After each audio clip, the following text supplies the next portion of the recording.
So today I'm going to be talking to you guys about how I started an Alpha Phi Omega chapter, the first one in Canada at UBC, and some tips for wanting to start your own chapter of APO.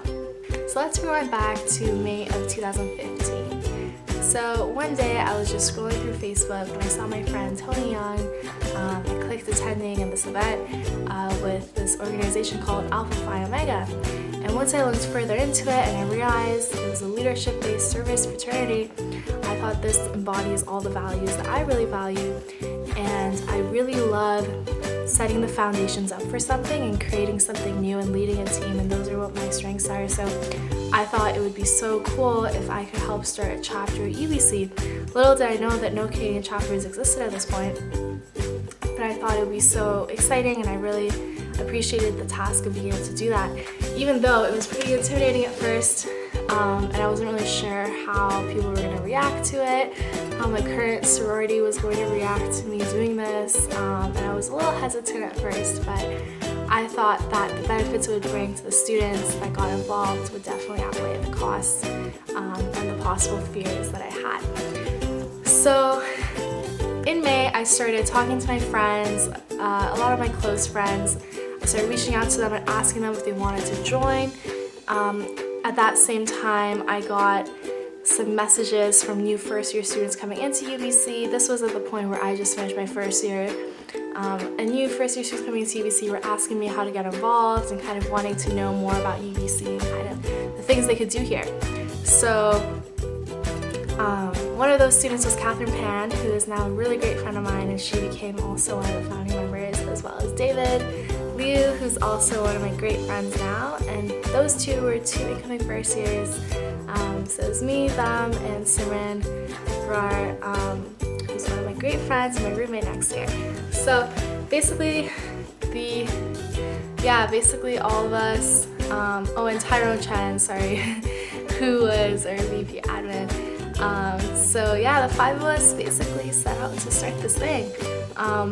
So first we kind of started off trying to get the foundations together, trying to set up what meetings would look like, what events we wanted to hold, and basically trying to spread the word. So we had these first couple information general meetings where we were just opened it to the public. We had some food, got some people to come together and learn more about what it was that we wanted to do. We also had the amazing opportunity to go to Bellevue, Washington, where we had the chance to learn about attend this program called Membership Academy, where we got to learn about how to recruit members and what it was like, what were the best practices in running an Alpha Phi Omega chapter. So that was a fantastic experience. And basically we came back all ready to do this. So over the summer we recruited a few more people. We had to hit the magic number of 25, at which point you go from being an interest group to a petitioning group. And basically the petitioning group then will fulfill a variety of requirements to become an official chartered group. So with all the members we had, we did a variety of service projects. We partnered with some shelters in the downtown east side. We did cleanups. We hosted some leadership development programming.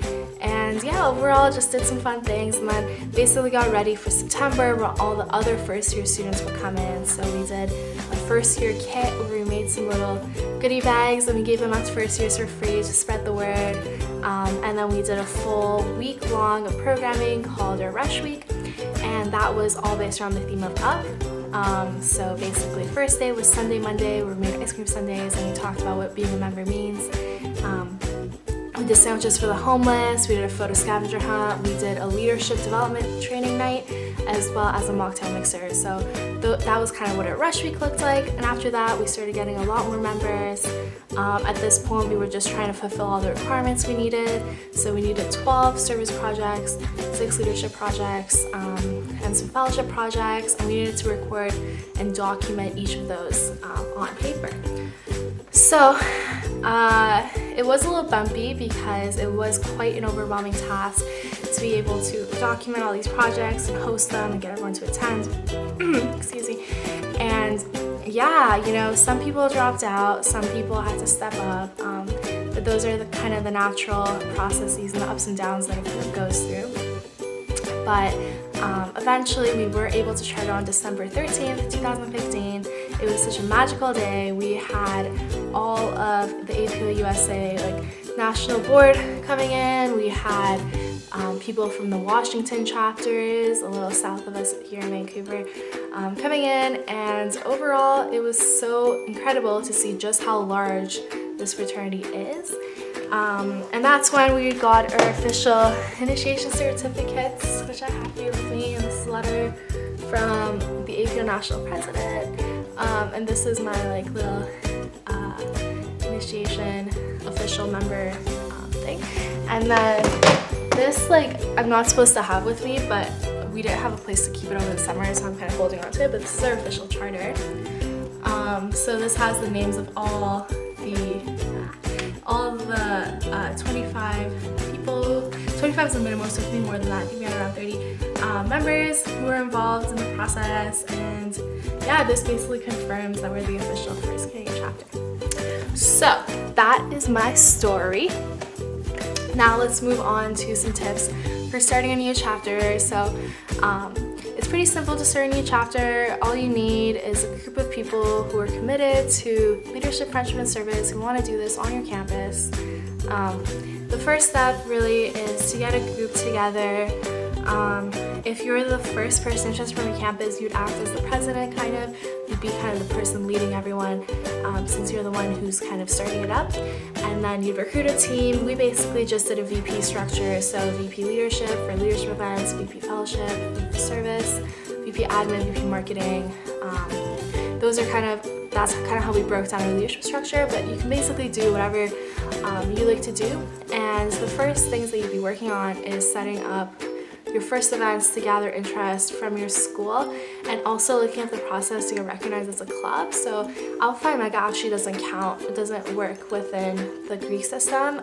It's a separate co-ed fraternity that's open to everyone. There's no getting turned away. You don't have to kind of try out, you don't have to go through recruitment for it. So basically, that's kind of the process of how that works.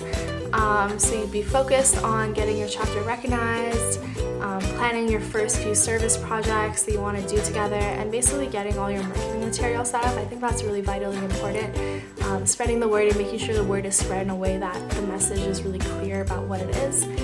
I know that even though we've really tried to do that, UBC, some people are still confused about exactly what Alpha Phi Omega is, that it is an open co-ed leadership and service organization similar to other leadership and service clubs, but because it has this Greek aspect, it does have chapters all across the US, and they're all bounded by friendship as well. So that is some advice and some tips. Basically, for some advice, just remember, don't give up.